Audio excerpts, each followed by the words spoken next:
Vamos aí com a questão 114 do nosso quarto simulado SAS Enem, que fala o seguinte, ó.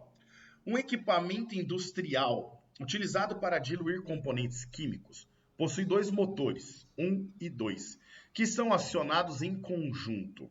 O circuito elétrico, que garante o funcionamento do dispositivo, é alimentado por uma fonte de tensão de 60 volts, conforme representado simplificadamente na figura a seguir. A intensidade da corrente elétrica total do circuito é mais próxima de... Meninos, bora lá, olha só. Você pode trabalhar com equação de gerador e receptor, show. Você pode aplicar a segunda lei de Kirchhoff. A segunda lei de Kirchhoff é a chamada lei das malhas, onde você vai montar um sisteminha de equações ali, de 3 equações, certo? E aí você resolve o teu sistema. Lindo. Quem já trabalhou com lei das malhas, assusta pelo tamanho que fica, né, a resolução. Mas é uma coisa bacaninha até, é gostosinho de fazer. Se você entender a primeira vez, né, aprender, você vê que é uma receitinha de bolo, né? Uma receita de bolo. Primeira coisa, chutar o sentido da corrente elétrica. É literalmente chutar. Você viu que ele não deu corrente elétrica? Para onde ela vai? Você chuta. Pode chutar. Mas se eu errar? Se você errar, você vai achar o valor correto, mas com sinal negativo. E aí você só indica lá, se for uma prova aberta, a corrente vale tantos amperes, porém no sentido contrário ao adotado. Acabou. Se não for uma prova teste, você caga pro negativo ali, né? O valor vai estar correto para você, tá?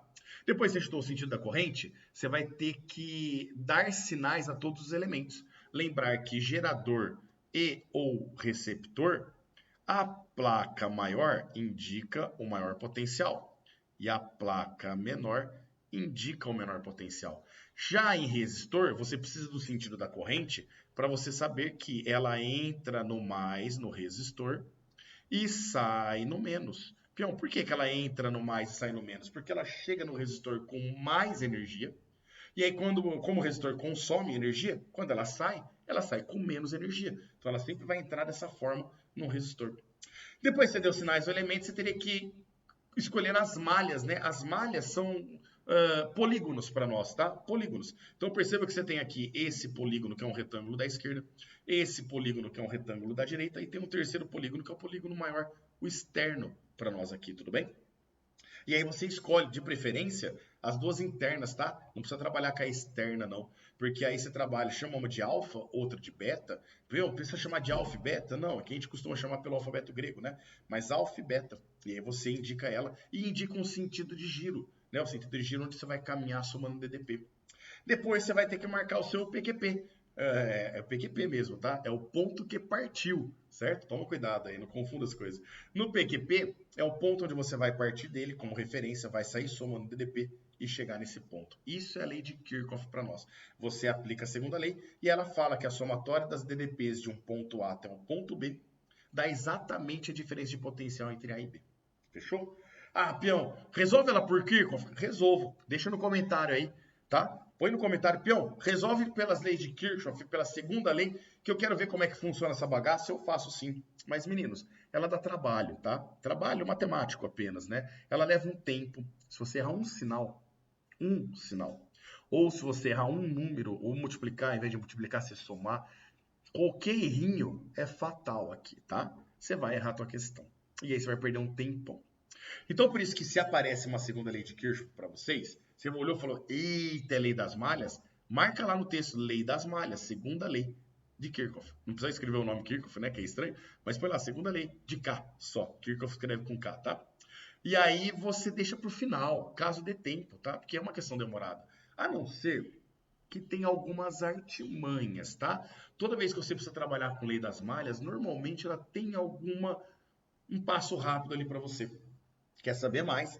Se inscreve ali no canal, assina lá o nosso canal, lá na comunidade eu vou estar colocando uma dica dessa com alguns exercícios, tá? Da segunda lei de Kirchhoff. Então olha só. Aqui ele já garantiu no texto para nós, né, que os dois são motores elétricos. Então, obviamente que nós temos uma corrente I total saindo do gerador, que é o que ele pede. Essa corrente vai chegar nesse nó amarelinho aqui, ó, que eu vou chamar de azão, e ela vai se dividir. Portanto, vai sair uma corrente I1 no receptor R1 e uma corrente I2 no receptor RE2, né? Então, aqui I1 Eita, mas ficou feio esse 1, hein? Bens a Deus. Agora vai. E aqui a corrente I2. Essas correntes vão se unir novamente nesse nó B e volta a ser para nós a nossa corrente total. Perceba que para você diferenciar a partir da corrente passando no gerador e ou receptor, é que no gerador a tua corrente ela sempre chega no menor potencial, ó, e ela sai no maior, tá ligado ou não? Por quê? Porque o cara gera energia para você. A corrente ela chega com menos energia porque ela passou por todo o circuito e todo mundo usou a energia dela. Ela volta com menos porque acabou. Aí o gerador fornece energia, então ela sai com mais energia. Sempre sai assim no gerador. Já no receptor, o receptor é como o resistor. A corrente chega com mais energia, o cara vai usar aquela energia, então na hora que a corrente sair, ela sai com menos, porque usaram a energia que ela estava carregando, certo ou não? Então, tanto no resistor como no receptor, ela entra com mais energia e sai com menos. A diferença é que o resistor usa energia para transformar em energia térmica, por efeito Joule. O receptor, ele vai usar para gerar energia mecânica, no caso de motores elétricos, ou até energia potencial química, se for uma pilha recarregável, uma bateria recarregável, como a bateria do seu celular, certo? Bom, meninos, aqui, olha que bacana. Perceba que o potencial A é o potencial que está aqui, ó, na maior placa do meu gerador. E o potencial B é o potencial que está aqui, ó, na menor placa do gerador. Isso significa que a diferença de potencial entre A e B é a diferença de potencial nos terminais do gerador, que vale 60 volts para nós. Então eu vou trabalhar primeiro com este carinha aqui, ó, o nosso receptor 1, tudo bem? Trabalhando primeiro com o nosso receptor 1, eu percebo que ele também, de um lado, está ligado ao potencial A, e do outro, ele está ligado ao potencial B. Então, a diferença de potencial nos terminais desse conjunto vale 60 volts. E aí, nós vamos trabalhar com a primeira lei de Ohm, ó. O U é igual ao R vezes o I. Simples assim. Toda vez que você for trabalhar com a primeira lei de Ohm, só precisa tomar um único cuidado, tá? Aliás, dois cuidados. O primeiro, entender que isso daqui é a DDP que vai exclusivamente para resistor. Então, o valor de DDP que entra ali é a DDP que está indo apenas para resistor. Eu não vou colocar DDP que vai para outro elemento, como receptor, uma pilha recarregável, uma bateria recarregável, assim por diante. Apenas o que vai para resistor. Pior, mas tem resistor dentro do receptor. Aí, beleza. A parte da energia que vai para aquela resistência, ela entra aqui também na conta, tá? Segundo, quando você trabalha com a primeira lei de Ohm, você tem que tomar cuidado. Se você trabalhar com a DDP total, você tem que entender que ela vai para todos os resistores do circuito. As internas de gerador receptor, os do R que estão do lado de fora, de uma lâmpada, né, que tem resistência. É do todo. Se você vai trabalhar com a DDP num resistor RX, então você vai pegar apenas a diferença de potencial que tem nos terminais do RX.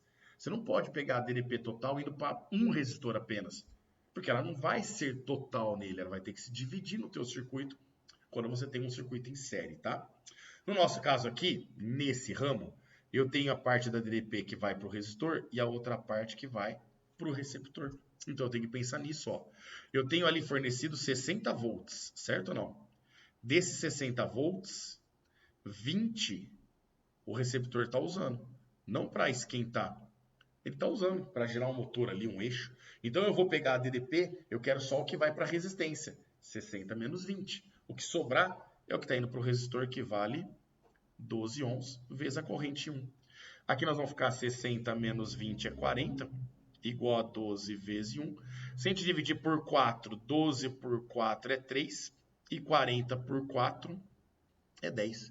E, portanto, a gente chega aqui a essa corrente I1, ela daria 10 sobre 3 amperes. Ou, se você quiser colocar aqui, ó, 3,33 amperes aproximadamente, né? A vantagem da fração é que você não trabalha com aproximações, você trabalha com o número inteiro. Agora, a outra conta que nós vamos fazer é com esse segundo receptor. E olha que bacana. Perceba que esse segundo receptor, ele também está ligado no terminal A, no nó A, e no nó B. Significa que ele também tem uma diferença de potencial nos seus terminais de 60 volts. E que, portanto, eu também vou poder aplicar a primeira lei de Ohm, ó. U é igual a R vezes o I, mas com a mesma condição, com o mesmo cuidado. O U é o que vai exclusivamente para resistor. Então lá está chegando 60 volts, mas nem todos os 60 volts está indo para a resistência. Uma parte está indo para o receptor, que consome 30. O que restou é o que vai para as resistências, nesse caso, para a resistência, que naquele ramo é a resistência de 15 ohms. E aí aqui eu tenho a corrente 2. Vamos ficar aqui, 30 menos 15 é 15, igual a... Oh, perdão. 30 menos 15. Ainda bem que eu não sou eu que faço o ajuste do meu salário. Bens a Deus, viu? Então aqui, é 30, né? Que é igual a 15 vezes o I2. E aí a gente vai chegar aqui, o I2 vale 2 amperes. Perceba que a corrente que ele pede é a corrente total. E essa, meninos, quando você aplica a segunda lei de Kirchhoff, trabalha com a lei das malhas, você monta uma equação no primeiro polígono, né, na primeira malha, que é a malha alfa, depois no segundo, que é a malha beta, mas a terceira equação, por que você não precisa trabalhar com a malha externa? Porque você tem uma equaçãozinha que está pronta para vocês, que é essa daqui, ó. A soma das correntes, soma das correntes que chegam em um nó, no caso, no nó A, tem que ser igual à soma das correntes que saem desse mesmo nó, né? Então, ali, a soma das correntes I tem que ser igual à soma das correntes que chegam, I1 mais I2. O I, portanto, ele vai ser para nós aqui o I1, que nós sabemos que vale 3,33 amperes. Se você quiser colocar 10 terços, fique à vontade, tá?